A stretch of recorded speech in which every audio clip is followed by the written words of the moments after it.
had to remove a background from any photo on iPhone. So this really works for more specific photos with people or pets in your photos. So what we're going to do is go to our photos, and I'm just going to scroll through and pick a photo here.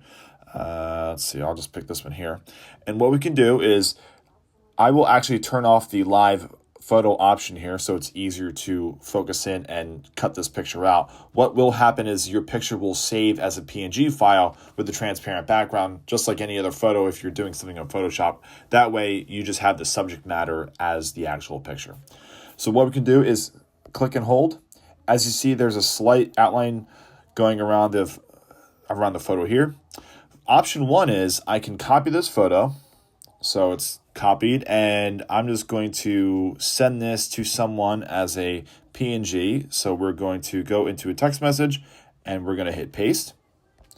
And what that does is it pastes that photo as a PNG, and we can send it that way. What we can also do is come out of here and go back to that same photo. We're going to click and hold once more, and we can go ahead and hit share. So what that's going to do is we can share to anyone that we want, but what we want to do is go down here and see where it says save image. Go ahead and save the image.